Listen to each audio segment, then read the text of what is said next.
Good evening everyone, welcome to all of you. तो अभी तक हम लोगों ने इस चैप्टर में देखा कंसंट्रेशन टर्म। कुछ कंसंट्रेशन टर्म अभी हमने लास्ट लेक्चर में अपने पढ़ा। आज हम पढ़ने जा रहे हैं मोलैरिटी। बड़ा सिंपल कॉन्सेप्ट है, बट बच्चे इसको हमेशा इसमें कंफ्यूज रहते हैं। तो आप लोग ध्यान से देखिएगा इस वीडियो को, आप लोग का ये वाला कॉन्सेप्ट क्लियर हो जाएगा। तो बात करते हैं मोलैरिटी मोलैरिटी ऑफ सॉल्यूशन। तो मोलैरिटी क्या होती है? तो देखिएगा, number of moles of solute present in the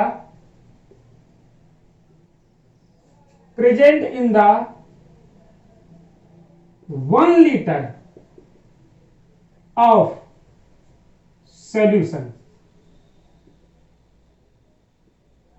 तो मोलैरिटी का मतलब क्या है कि हमारे 1 लीटर सॉल्यूशन में सॉल्यूट के कितने मोल डिजॉल्व हैं या कितने मोल प्रेजेंट हैं।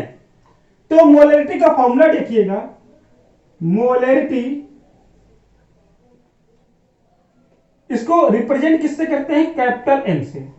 मोलैरिटी को कैपिटल एम से रिप्रेजेंट करेंगे और फॉर्मूला होगा number of moles of solute upon volume of solution in litre. तो molarity is equal to number of moles of solute upon volume of solution. अब नंबर ऑफ मोल्स क्या होते हैं ये आप लोगों ने पढ़ा होगा, लिख देते हैं यहां पे। Number of moles equal to होता है मास ऑफ सॉल्यूट, इसको W से रिप्रेजेंट करेंगे, और molar mass of solute. Molar mass को कैपिटल M से रिप्रेजेंट करते हैं। एक बार हम यहां पे लिए तो यहां पे हम लोग B और लिख देते हैं इसके साथ। तो नंबर ऑफ मोल्स निकालने का फॉर्मूला है mass of solute upon molar mass of solute. जो भी गिवन मास रहेगा सॉल्यूट का, उसको आप लोग रख के इसका मोलर मास निकालेंगे। तो मोलैरिटी को इस प्रकार से भी लिखा जाता है M equal to number of moles की जगह हम लोग क्या लिख सकते हैं? यहां पे देखिए, मोल्स को हम लोग M से रिप्रेजेंट करेंगे और वॉल्यूम को हम लोग V से रिप्रेजेंट करेंगे, VLIT, लीटर। तो M इक्वल टू क्या हो जाएगा? नंबर ऑफ मोल्स को हम लोग क्या लिख सकते हैं? W by MB upon V, litre. तो ये फॉर्मूला हो गया आपका मोलैरिटी का। अब देखिए एग्जांपल बताते हैं। अगर कहीं भी लिखा हुआ है कि 2M HCl solution, 2M HCl solution, तो 2M HCl सॉल्यूशन का मतलब क्या है कि 1 लीटर सॉल्यूशन में 2 मोल HCl के प्रेजेंट है। It means 2 mole HCl present in 1 litre of solution. आपको कहीं भी ऐसे 2M लिखा आ जाए तो आप लोग जान लीजिएगा कि उसका मतलब क्या है कि 2 मोल HCl के 1 लीटर सॉल्यूशन में डिजॉल्व है। अच्छा, इसकी यूनिट क्या हो जाएगी? इसकी यूनिट क्या अगर हम लोग बात करें तो यूनिट इसकी हो जाएगी, यहां पे नंबर ऑफ मोल्स और नीचे क्या है? वैल्यू। तो नंबर ऑफ मोल्स में क्या होगा? मोल पर लीटर। तो इसकी यूनिट क्या हो जाएगी? मोल पर लीटर। अब इसको और भी हम लोग चेंज कर सकते हैं। अगर हमारे पास वॉल्यूम लीटर में दे करके अगर ml में दे दिया, तब हम लोग क्या लिख सकते हैं उसको, तब हम लोग इस प्रकार से लिख देंगे, number of moles per volume of solution in ml। अब लीटर को हम लोगों ने ml में कन्वर्ट किया तो 1000 से डिवाइड करेंगे, 1000 ऊपर जाएगा तो इंटू 1000 लिख सकते हैं। तो अगर आपको सॉल्यूशन ml में दिया है तब हम लोग उसको 1000 से मल्टीप्लाई करके इस प्रकार से कन्वर्ट कर लेंगे। तो ये हुआ मोलरिटी। तो देखिए एक ये क्वेश्चन है, 49 ग्राम H2SO4 इन 100 ml सॉल्यूशन, फाइंड मोलरिटी। तब सबसे पहले हमको क्या करना पड़ेगा, H2SO4 के नंबर ऑफ मोल्स निकालने पड़ेंगे। यहाँ पे सॉल्यूट क्या है आपका H2SO4। तो देखिए मोल्स निकालने के लिए हम लोग क्या करेंगे, मास कितना है 49, मोलर मास क्या होगा H2SO4 का, आप लोग कैलकुलेट कर सकते हैं इसको, 98 आएगा। सबके एटॉमिक मास आप ऐड कर लीजिए, 98 आ जाएगा। ये कितना आया 1/2। ओके, अब देखिए हमको नंबर ऑफ मोल्स पता चल गए, आपको वॉल्यूम दिया हुआ है, तो मोलरिटी सिंपल आप लोग क्या होता है, number of moles upon volume in litre.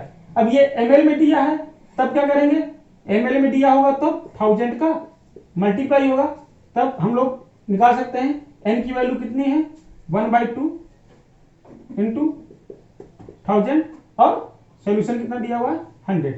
तो देखिए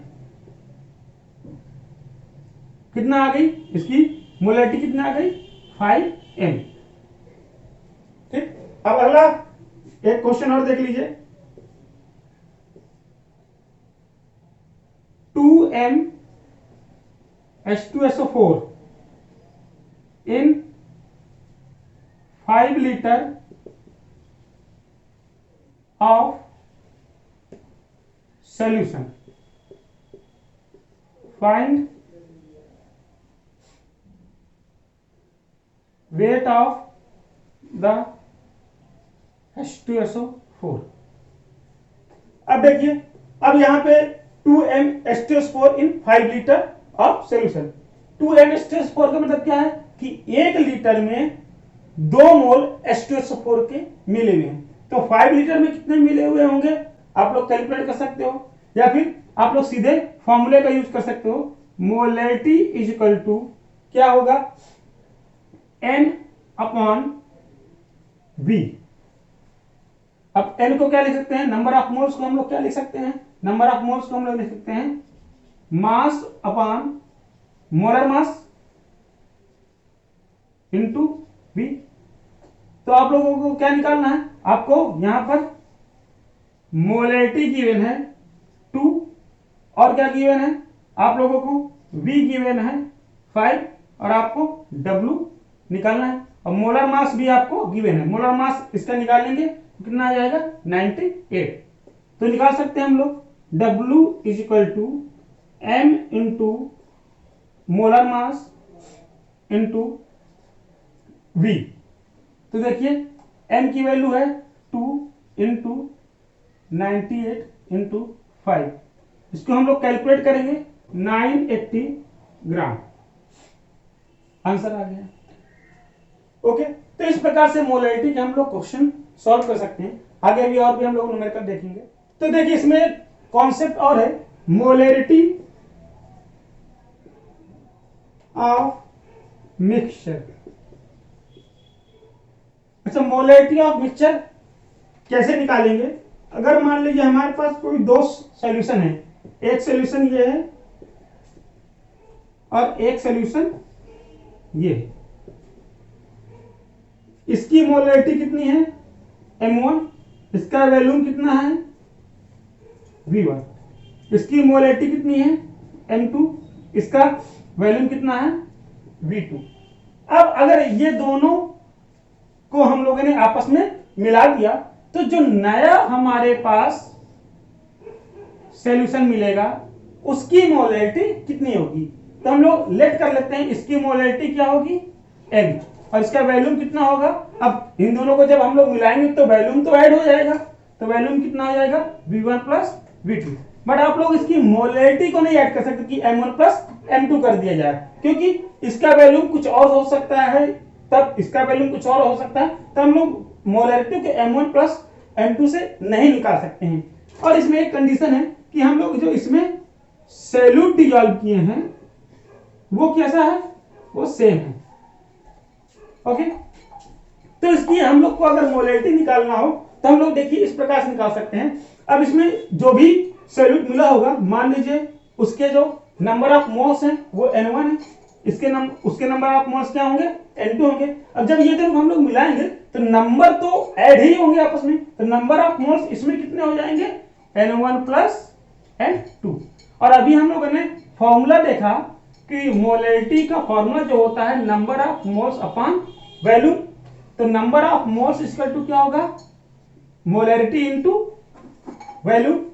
तो देखिए अब यहां पे N1 plus N2 equal to क्या होगा, N1 प्लस N2। तो N1 की वैल्यू क्या है हम लोग निकाल सकते हैं, N1 की वैल्यू हो जाएगी M1 V1, N2 की वैल्यू क्या हो जाएगी M2 V2। अब यहां पर देखिए यहां पे नंबर ऑफ मोल्स क्या हो जाएंगे इसके, तो वैल्यू यहां पर भी इसकी मोलैरिटी क्या है M और वैल्यूम क्या है V1 प्लस V2। तो ये मोलैरिटी ऑफ मिक्सचर यदि हमको निकालना है तो M इक्वल टू कितना हो जाएगा, M1 V1 plus M2 V2 upon V1 plus V2। तो इस फॉर्मूले से हम लोग मिक्सचर की मोलैरिटी को निकाल सकते हैं। हालांकि इस फॉर्मूले का यूज नीट या जी के क्वेश्चन को सॉल्व करने में लगता है। तो इस प्रकार से हम लोगों ने मोलैरिटी को समझ लिया। आई होप आप लोग को भी समझ में आ गया होगा। अब हम लोग नेक्स्ट देखते हैं मोलैरिटी। तो अगला कॉन्सेंट्रेशन टर्म देखते हैं molarity of solution, molarity of solution. अभी हम लोगों ने क्या पढ़ा, मोलैरिटी। तो मोलैरिटी क्या है, it is number of moles, is number of moles present in the 1 kg या 1000 ग्राम ऑफ सॉल्वेंट। सबसे इंपॉर्टेंट है यहां पे ये सॉल्वेंट। अभी तक जितनी भी कंसंट्रेशन यूनिट हम लोगों ने पढ़ी है उन सब में क्या आता था, सॉल्यूशन। बट मोलैरिटी एक अकेला कंसंट्रेशन टर्म है जहां पे हम लोग सॉल्यूशन ना लेकर के क्या लेते हैं, सॉल्वेंट लेते हैं। तो इसको रिप्रेजेंट किससे करते हैं, it is represented by M, it is represented by small m। Molarity को किससे रिप्रेजेंट करते थे, कैपिटल M से। तो इसका फॉर्मूला देखिएगा, molarity is equal to number of moles of solute divided by mass of solvent. ये याद रखिएगा, सॉल्वेंट, सॉल्यूशन नहीं। यहीं पे मैक्सिमम बच्चे गलती करते हैं, इन केजी।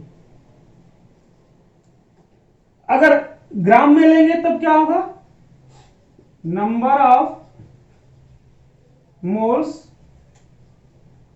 ऑफ सॉल्यूट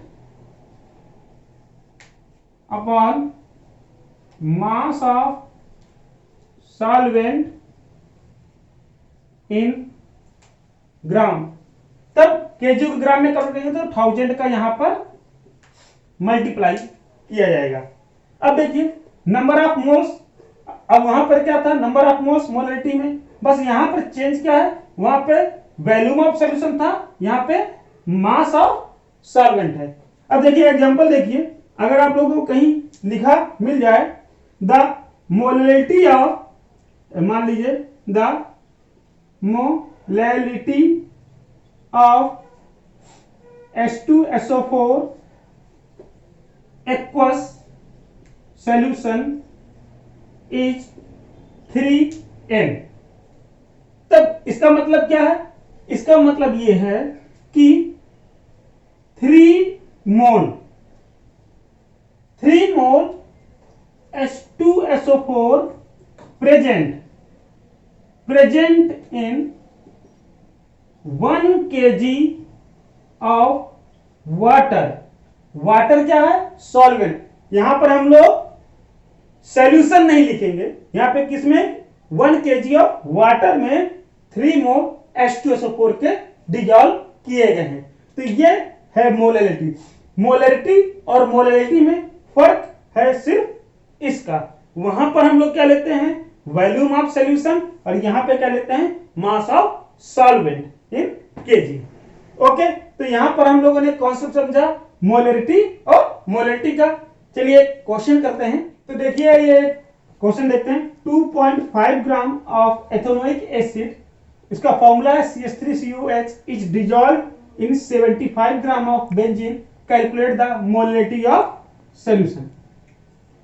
तो सबसे पहले हम लोग को क्या निकालना पड़ेगा? Number of moles. तो नंबर ऑफ मोल्स के लिए हमको क्या जरूरत पड़ेगी? Number of moles of CH3COH। तब इसके लिए हम लोग को क्या जरूरत पड़ेगी? मास, इसका मास CH3COH गिवन मास जो भी दिया हुआ है, given mass upon molar mass. इसका मोलर मास CH3COH का। तो सबसे पहले हम लोग इसका मोलर मास निकालते हैं। देखिएगा, मोलर मास ऑफ CH3COH। तो देखिए कार्बन 1 है तो 12, कार्बन यहाँ पे 2 है तो 12 इंटू 2, प्लस हाइड्रोजन कितने हैं? 4, तो 1 इंटू 4। ऑक्सीजन कितने हैं? यहाँ पे ऑक्सीजन का एटॉमिक मास क्या होता है? 16। कितने हैं? 2, तो 16 इंटू 2। इसको कैलकुलेट कर लीजिए। 24 प्लस 4 प्लस 32 ऐड करेंगे कितना आएगा? 60। इसका जो मोलर मास आया वो मोलर मास कितना आया? 60। ओके, अब आगे हम लोग इसका देखते हैं number of moles. Number of moles के लिए हमारे पास फॉर्मूला लिखा है हम लोगों ने। तो नंबर ऑफ मोल्स के लिए गिवन मास कितना दिया हुआ है? 2.5 divided by 60, 0.0417 mole. Number of moles आ गए हम लोगों के। अब इसके बाद हम लोग को क्या निकालना है? मोलैलिटी। तो मोलैलिटी का क्या फॉर्मूला है? मोलैलिटी, तो मोलैलिटी का फॉर्मूला है number of moles n upon mass of solvent, mass of benzene, mass of benzene. किसमें है बेंजीन? ग्राम में है, इन ग्राम। तब हम लोग को क्या करना पड़ेगा? 1000 से यहां पर मल्टीप्लाई कराना पड़ेगा। तब number of moles 0.0417 divided by 75 into 1000। इसको सॉल्व करेंगे तो आ जाएगा 41.7 अपॉन 75 9 0.5568 9। इस प्रकार से हम लोग इसके सॉल्व करेंगे क्वेश्चन, और बड़े इजी क्वेश्चन होते हैं, ज्यादा प्रॉब्लम नहीं थी। तो यहाँ पे हम लोगों ने क्या समझा? मोलैलिटी को और मोलैलिटी को। अब नेक्स्ट वीडियो में हम लोग देखेंगे नॉर्मेलिटी एंड फॉर्मेलिटी।